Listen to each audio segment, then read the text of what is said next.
with period. I don't know if that started. We're going to start with the Anglo-Saxon period from 449 to 1066. Of course, this is going to carry us through the Norman Conquest. We'll be going through King Arthur and Camelot and all that kind of stuff. So,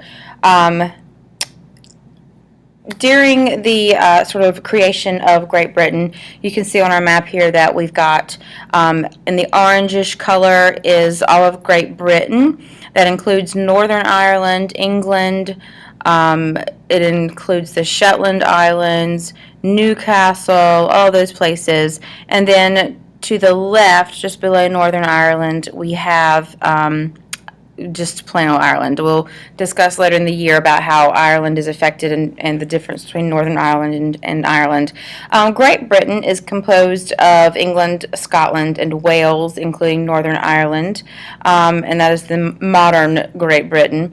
The British Isles are also part of our modern Great Britain, but we're going to be looking at how it sort of came to that, to be that throughout the duration of this course. So for the beginning of it, we've got the Anglo-Saxon Britain, which is a little bit different. And you see these sort of crude lines around these areas of West Wales, Wessex, Sussex, Kent, all of that stuff. Basically, they were considered counties. So instead of like different little countries that make up the entire nation or different little provinces, these are like counties, and each county had its own group of a community sort of thing. So they weren't necessarily ruled together. They kind of had their individual rulers. It was a really crude kind of government. The Celts are sort of the beginning of that. It is the origin of Britain. They're considered Britons or Brythons. They practiced animism, which is a form of spirit worship. The Druid priests acted as intermediaries between the gods and the people, and this is where Stonehenge comes from. You can see in this picture to the left, the top is sort of a landscape, flat picture, like Google Maps from the road, whatever, and it's a circle of stones, and the picture at the bottom half is the sort of aerial view of Stonehenge, and it's there's a lot of mystery surrounding that and whatnot, but the general consensus is that it was a religious area where the early Britons went there to do their sort of spirit worship, animism, whatever. At any rate, it was very pagan driven. We'll get into the Christian element of it as we go on through.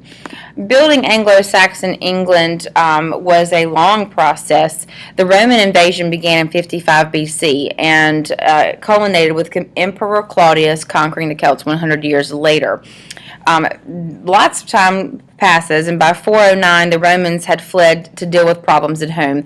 This left England with great technical advances but no government. So because Rome had gone in there, and Rome was known for their sort of efficiency and whatnot, Rome had created relatively good roads and different systems by using irrigation and those kinds of things, but they left them unattended to when they had to deal with problems in their own country.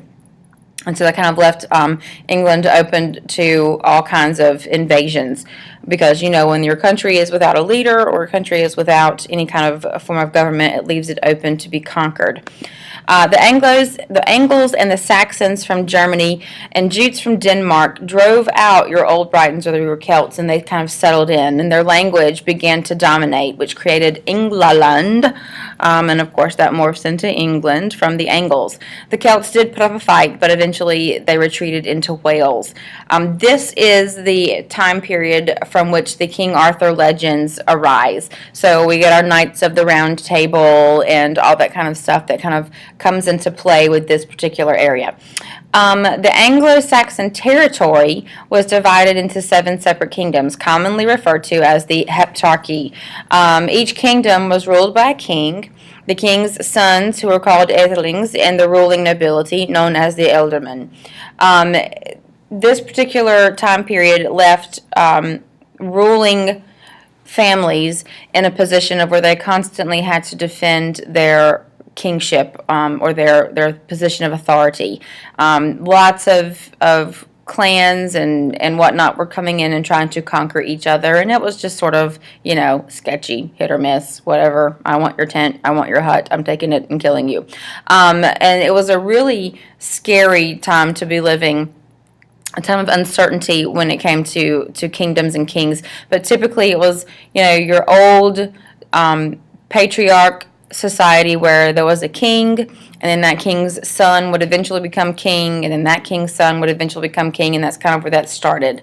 When the Anglos and Saxons and Jutes invade Britain during the 6th and 7th century, they're the ones who carve out these kingdoms and eventually get that land. First called Saxons, the German invaders were later referred to as Angles, and as the time passed, differences between the Germanic tribal cultures gradually unified until eventually they ceased referring to themselves by their individual origins and became either Anglo-Saxon or English. And then, of course, that eventually just all morphs into English. And that's kind of where the country, they typically say, actually began.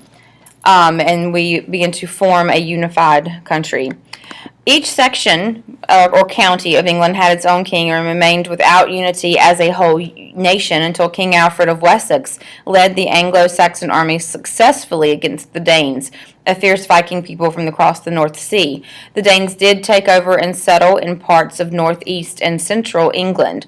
It was during this time that Christianity began to come through the nation and begin to unify as a common faith and a system of morality and conduct. There were still elements of the old pagan religion left into pieces, and we'll see some of that as we go through Beowulf, but it begins to become a predominantly Christian nation during this particular time period. As far as the society was concerned, the Anglo-Saxons were bent on loyalty. Life was not focused on learning or art. Education was not a priority for them because it was a hard life. You had to constantly defend your area. You had to make sure that you had enough food to eat, that your shelters were taken care of, all that kind of stuff. But it was also wanting to make everything bigger and better. Life was about earning treasures, and everybody wanted to be the friend of the king or the leader of the family or the clan. They were looking for that approval. Loyal dependency was a basic attribute of the Anglo-Saxon life because everyone felt a need to feel safe.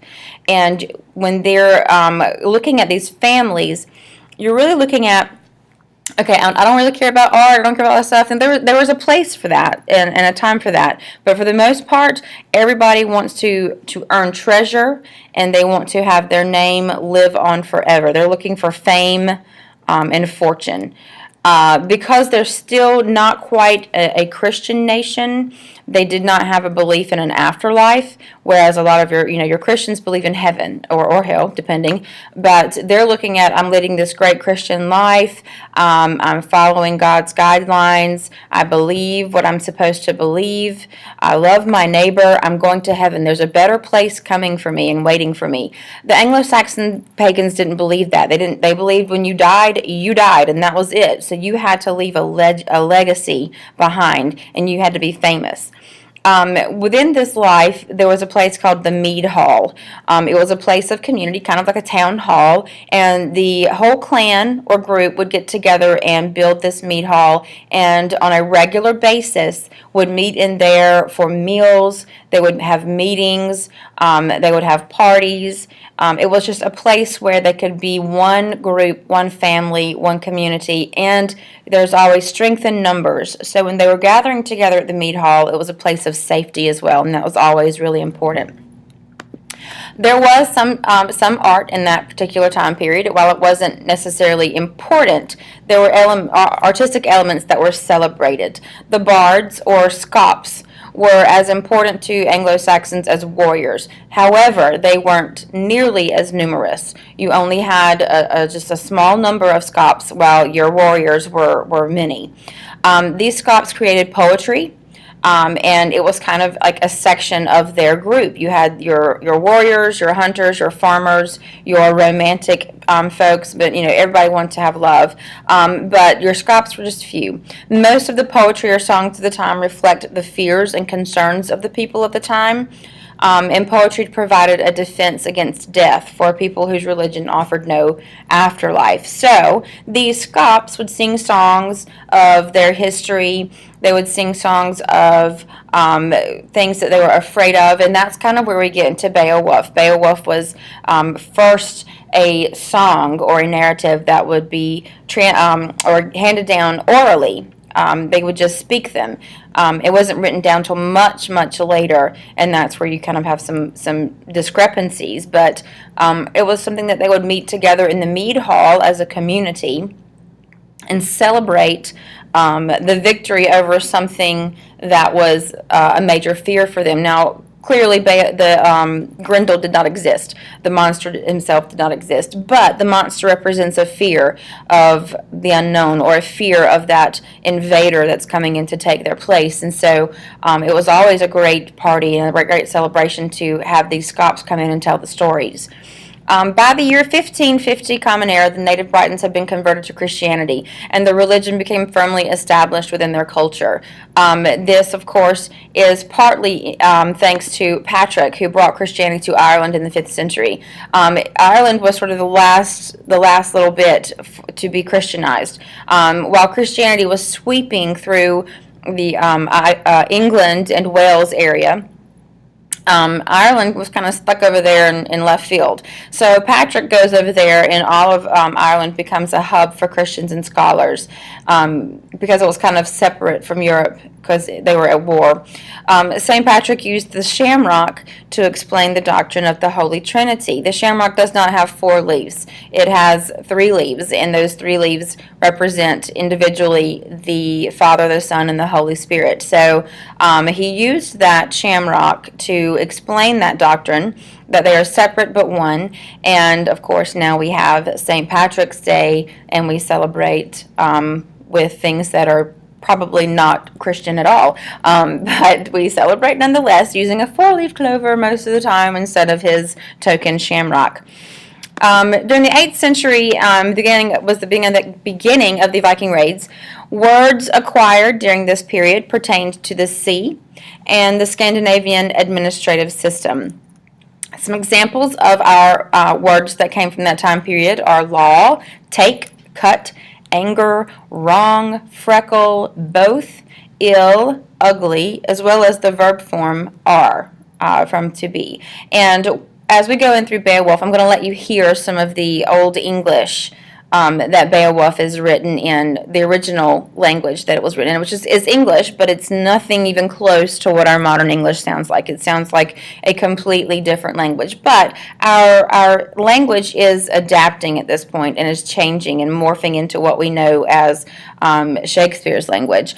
And so you'll be able to hear a couple of words that you recognize. The Anglo-Saxons distinguished between 2 people with the same name by adding either the place they came from or the job they did to their first name. Modern surnames such as Baxter, Baker, Weaver, Fisher, Fowler, Hunter, and Farmer are Anglo-Saxon in origin. So if your name was Robert and you were a farmer, and your neighbor's name was also Robert and he was a shoemaker, then you would be Robert Farmer and Robert Shoemaker, and it was just an easy way to distinguish between the two houses. Vikings had a different way of distinguishing people of the same name. They added the name of the person's father or mother to the child's name. As an example, Harold, the son of Eric, would be known as Harold Eric's son, or as they would say it today, Harold Erickson. So if your last name is Johnson or Thompson or Thomason or Robertson, then you probably have a Viking origin where your father was, your ancestor was originally Robert, and your other ancestor below that was the son of Robert, and it just kind of stuck. And so that's kind of how we get modern things, or modern last names are from basic things like that. It's pretty simple when you think about it. Makes clear sense. Okay, so this is the last slide we have. I want you to get ready for Beowulf, be able to understand, especially as we're going through Beowulf, understand the commitment of the warriors to their clan. You want to understand the deep desire for fame and for fortune and to be remembered. And you want to make sure that you understand the importance of the mead hall and the loyalty to their clan's member. Okay, guys, make sure you've got all of your notes on your 4x6 index card. If you haven't done that, you need to get that. Find some way to get some index cards. Make sure that you fit all that you can on that index card so that you'll be prepared for your quiz tomorrow. Happy